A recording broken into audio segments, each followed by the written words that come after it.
The day has finally come. Together, we're going to leave Earth on a one-way trip to a new world. The launch window is open, our rocket is fueled, and all systems are go.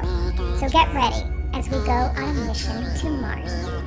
We're going to Mars!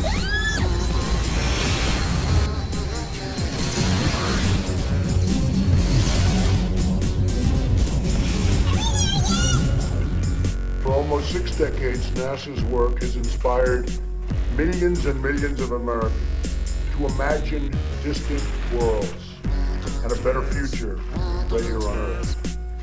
I'm delighted to sign this bill. It's been a long time since a bill like this has been signed, reaffirming our national commitment to the core mission of NASA: human space exploration, space science, and technology.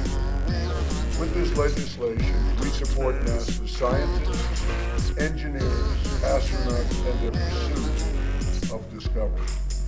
We support jobs.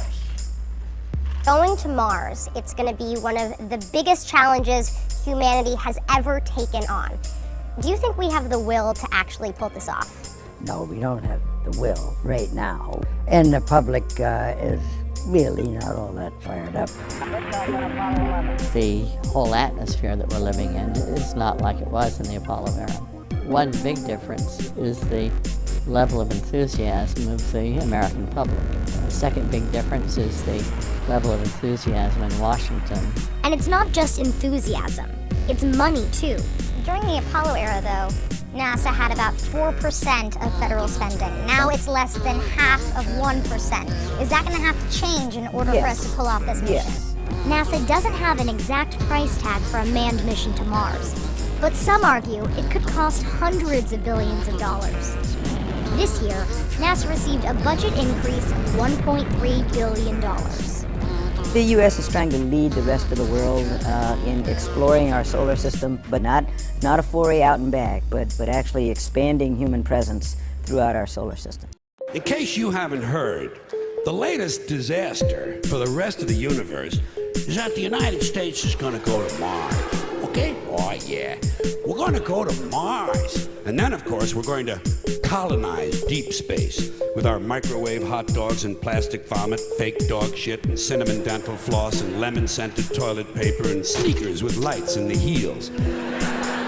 And all these other impressive things we've done down here. But let me ask you this. What are we going to tell the Intergalactic Council of Ministers the first time one of our teenage mothers throws her newborn baby into a dumpster, huh? How are we going to explain that to the space people? How are we going to let them know that our ambassador was only late for the meeting because his breakfast was cold and he had to spend half an hour punching his wife around the kitchen? And what are they going to think when they find out it's just a local custom that over 80 million women in the third world have had their clitorises forcibly removed in order to reduce their sexual pleasure so they won't cheat on their husbands? Can't you just sense how eager the rest of the universe is for us to show up? Can't you see it out there? Mars, by comparison, is much more hospitable. Sure, we'll weigh a little less and the air is unbreathable, but we can survive these challenges. Well, Spaceballs, we're gonna have to scratch our little walk today. There's a dust storm brewing. Mars gets massive dust storms, complete with whirlpools called dust devils. Even though the wind exerts much less force here on Mars compared with the Earth, since the air is so thin, we're not going to take any chances. Some of these storms can last for months and stretch over the entire planet. Killer dust storms, butterscotch sky. It's a typical day on Mars. As you can see, it's not going to be so easy living here on Mars. So what will it take to make Mars more hospitable to life? On Earth, we have a nice thick atmosphere, keeping the temperature fairly stable.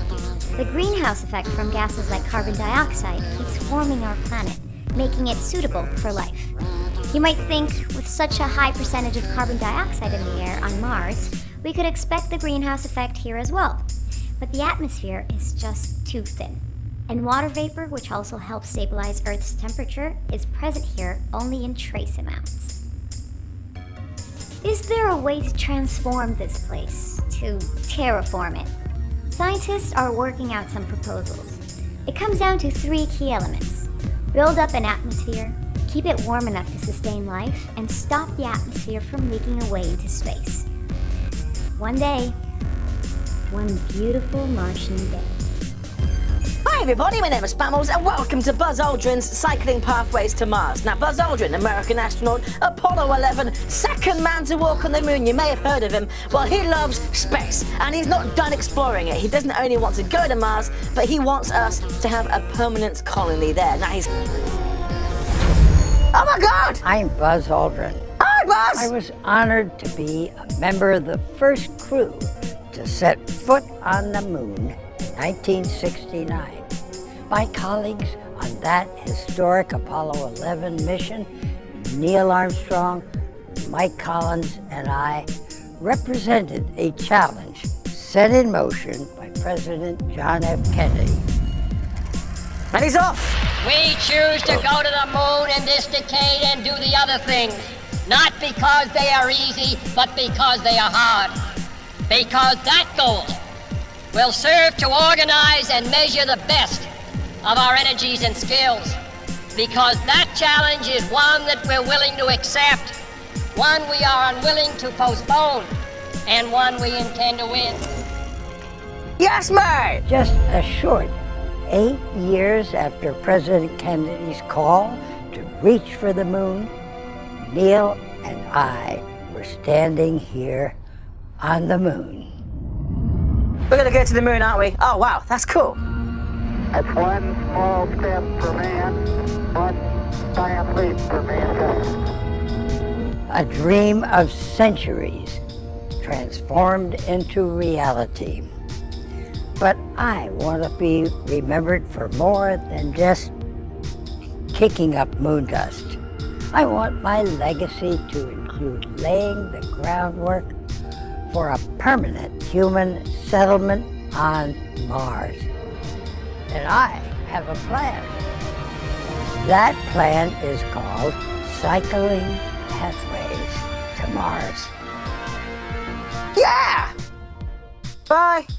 Cycling Pathways to Mars is more than a single mission. It's a permanent transportation system to build and sustain a human colony on Mars. Using planetary orbits and resources from the moon, we're able to power 2 spacecraft in continual cycles to Mars and back. The carefully designed flight path gives us an unprecedented number of trips to Mars in the most efficient way possible. But let's go step by step and look at what powers this complex chain of activity. And for that, we must start back where our journey began, the moon. To the moon! The mining base. Oh, wow. Oh, wow. One of the keys to sending humans to Mars is acquiring the rocket fuel we need from the surface of the moon. Within permanently shadowed craters on the moon is a mother lode of ice that can be turned into rocket fuel. We will also need to use the moon as a place where we can tele-robotically assemble similar habitation modules and test the systems we will use on Mars. Seems simple enough. Destroy the moon, go to Mars. If traveling to the moon were like crossing a small lake, traveling to Mars would be like crossing a vast ocean. While it took my colleagues and I 3.5 days to travel to the moon, it will take 6 months to travel to Mars. To make this incredible journey, I've designed 2 long-duration spacecraft to withstand the many rigors of the trip while remaining extremely efficient. I call these spacecraft cyclers.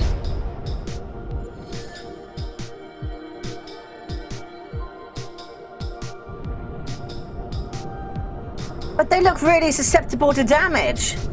Meteorites is crashing through those solar panels. Landers from the Earth will join up with these cyclers to take international crews on the 6-month journey to Mars. This will allow the future settlers of Mars to travel safely, shielded from cosmic radiation.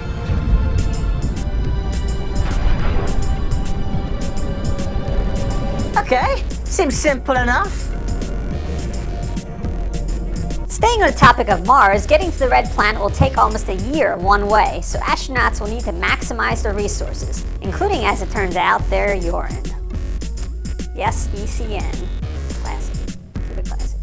Resupplying a vessel hurtling towards Mars will prove prohibitively expensive, making basic resources like water a scarce commodity. And since urine is at least 95% water, and every astronaut should release at least 1.5 liters of liquid waste a day, we'll need to recycle and reuse this resource. Urea is the main nitrogen-rich component in urine, and this substance can be used to power, among other things, the astronaut spacesuits. Astronauts aboard the International Space Station already recycle the urine, extracting approximately 75% of the water content for their own deposit. Yes, this means they drink their own, well, you know. By next year, NASA scientists hope to be able to extract 85% of the water content from urine and eventually 100%. In lab tests, researchers filtered the urine through a bioreactor and they were able to convert about 86% of the urea into ammonia, which can be used to power a fuel cell. Yes, it's every bit as nauseating as it sounds, but the process could ensure that an extended Mars mission has enough power to get there and return home. If you want to be one of the first humans to visit Mars, it is better to have a strong stomach. Scientists in Germany are testing ways that urine and sweat could help astronauts produce food on the red planet. Most of the mission food for the International Space Station is presented as Earth's cargo.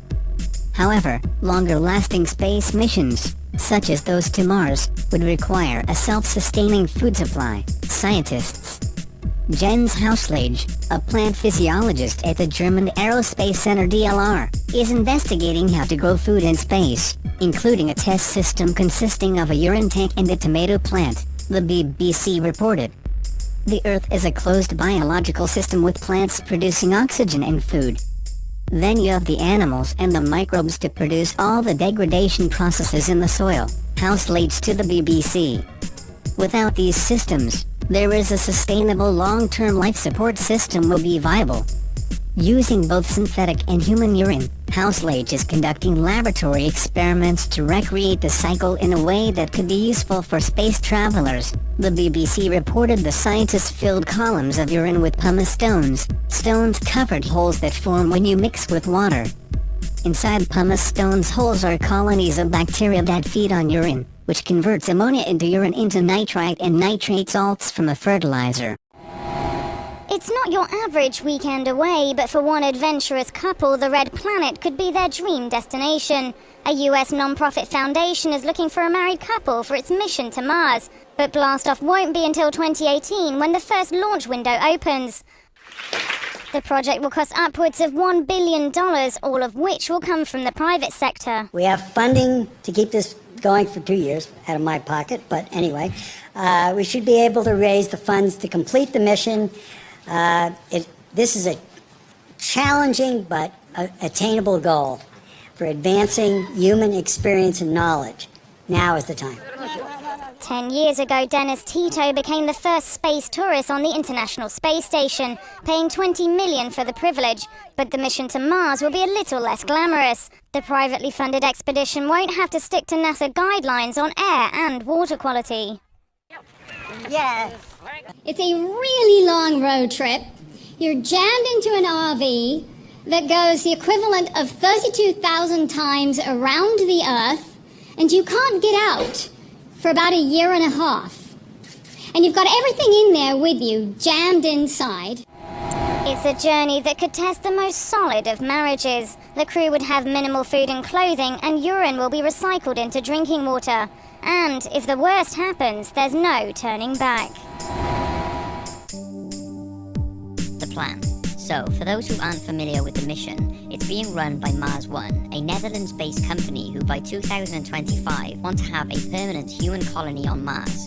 The company was established by Dutch entrepreneur Bas Lansdorp in 2011. His project has had an increase of media attention lately, due to the fact that the candidates who put their names down have been shortlisted, and in that shortlist of 100 hopeful volunteers, many of them will be taking part in the mission. The first part is scheduled for 2018. A demonstration and communication satellite will be sent to Mars. This communication device will allow around-the-clock communication from Mars to Earth when the humans arrive. It will be followed by a rover in 2020 that will search for the perfect living location for the humans. Then, in 2022, 6 cargoes are transported to Mars in order to set up the area ready for the astronauts who will depart from Earth in a group of 4 in 2024 and touch down on Mars in 2025. So that is the project put in place, but the whole thing could fall to pieces. The biggest thing standing in the way is not having the technology or the staff. It's the financial side of things that may prevent the mission. Mars One currently don't have enough money to do the things they want to, despite Bas Lansdorp using a substantial percentage of his wealth for the mission. It will cost around $6 billion. The reason it will not be more is that they will be using existing technology that has the capabilities for Mars travel. So if the funds come together from donations and possibly other major companies taking part, then Mars One want to successfully put humans on the Red Planet by 2025. So who will be going? The amount of people who put their names down for the trip was astonishing. More than 200,000 applicants applied to be taken to the next stage of Mars One's astronaut selection process. Out of all those, only 660 were given online interviews, which allowed them to showcase their enthusiasm to the mission and to be told about the risks involved. Out of those 616 interviews, 50 men and 50 women from all around the world were put forward to the next stage, which will be the intensive training. It seems they will be put in groups of 4 based on personalities, chemistry and abilities in order for each team to work together in harmony. This means though that if one member for some reason can't take part in the mission or pulls out, the whole group will be pulled and will have to start the process again with a new reserve team member. It's believed that the journey from application to training will be broadcasted on TV in order for the world to pick which group demonstrates they are best suited for the first mission. Now, there was first talk of a reality-style show being made, which led many comparing it to programs like Big Brother. The idea of this seems to have been scrapped at the minute, and it might be more of a documentary-style program. It's also worth knowing that there will always be new selections and several groups in training for future missions, and those who want to take part can apply in 2015 in order to become a part of Mars One. Because don't forget, they want to send groups of 4 or more every 2 years, and if all goes well, there doesn't seem to be any reason why they won't keep populating Mars. Candidate training. So, despite the astronauts' role being voluntary, they of course will be paid for full-time training on Earth, which consists of 3 programs: technical training, personal training, and group training. Each member of the team will be trained in different disciplines, so that as the population increases on Mars, each new arrival will bring with them an area of expertise. So far, the technical training will help 2 members in becoming highly trained to repair and use all the equipment that will accompany them on Mars. 2 will receive extensive medical training just in case of any illnesses or accidents. 1 will study Mars geology, and 1 member will be trained in exobiology, which is the biology of alien life. Now, whether they are expecting to find traces of life on Mars or not, it's very interesting that 1 member will be trained on this particular subject. After that, there will be personal training, which will help prepare them for the living conditions on Mars and help them deal with the fact that they will no longer be able to speak to friends and family on Earth face to face ever again. And the last stage is group training, involving simulation missions that will attempt to simulate the exact living conditions on Mars. The groups are believed to spend a few months a year here and will live under the same strict rules they will face on Mars. Applying correct personal equipment, keeping water supplies and life support machines up and running, growing their own food, and having a 20-minute delay with all communication from outside the training area are all things the astronauts need to be able to deal with if they are going to end up on Mars. It's believed these bases will be local to start with, but as training progresses, they will be sent to more extreme environments on Earth, from desert terrain to freezing temperatures. Most of this progress should be included in the television documentary or show. Once all training is complete, like I said, it's up to us to choose which group will be the first to go. The journey to Mars and the living conditions if they arrive. Since Mars and Earth's orbits are not perfectly circular, the time it will take to arrive could be anywhere from 6 to 8 months. But if they stick to the time schedule, it will take around 7 months to travel there. The 4 astronauts will travel in the Mars One spacecraft, which has less than 20 meters squared of living space per person. Once they arrive on Mars, their living space will be made up of inflatable units, giving around 250 meters squared of living space per astronaut.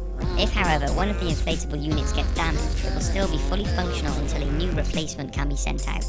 Although many believe Mars is very similar to Earth, the living conditions are far from ours. Mars is a very barren place, and although there are signs that water may have flowed on Mars once, it doesn't appear that there is hardly, if any, water on Mars' surface. Once there, the astronauts can expect temperatures ranging from 20 degrees Celsius at the equator in the summer, right down to minus 153 degrees at the poles in winter. The gravity on Mars is also half as strong as that on Earth. Atmospheric pressure is also less than our planet, and since the air is 95% carbon dioxide, spacesuits will need to be worn at all times. The biggest danger Mars has to offer is the radiation. Radiation on Mars is considerably higher than what Earth receives, so their habitats will be buried under several meters of soil. And if they only spend around 1 hour a day outside, the radiation levels will not be fatal and will allow them to spend around 60 years on Mars before reaching their astronaut radiation career limit set by ESA standards. One more thing about their living conditions on Mars that has had a lot of media attention is the fact that astronauts are not advised to have intercourse. But so far, this is only for the first few years on Mars, since the conditions up there won't be suitable for children. Mars One know that in order for the project to continue, procreation is a key element for building the population on Mars. But experts predict that due to the high levels of radiation, if pregnancy is even possible in the first place, the chances of birth defects would be considerably high. Although those challenges sound intimidating, Mars One are not going to let them stop the mission, and are confident they will overcome all the obstacles the Red Planet throws at them. The potential outcome. The potential outcome from the mission has mixed reviews. Some believe it will fail before the first spaceship sets off, either due to financial issues or due to the fact that many of the astronauts will not be able to face never returning to Earth if they do go. Experts also say that regardless of the radiation protection put in place, if the astronauts do go, they could still suffer cataracts of the eyes, weakening and damage to the immune and nervous system, and many other nasty side effects, with the possibility they will either die before they get there or shortly after they arrive. The ethics of the mission have also been raised. Is it right to send humans up there without really knowing whether or not they will live or die? Besides all of this, what exactly does Mars One want to achieve out of it? Apart from being a major leap for mankind, they believe their project will help us further understand the origin of the solar system. Maybe they are also expecting to find traces of life up there. The fact one astronaut is being trained in exobiology certainly means they are unsure whether there is or ever has been life on Mars. Even if they find traces of ancient bugs or anything of that sort, that will strengthen the thought that we are not alone in this universe. So that's it. If Mars One acquire enough money to fund the mission, there doesn't seem to be anything standing in their way of starting a new human population. I gotta go, Big! I'll see you later! We're going to Mars!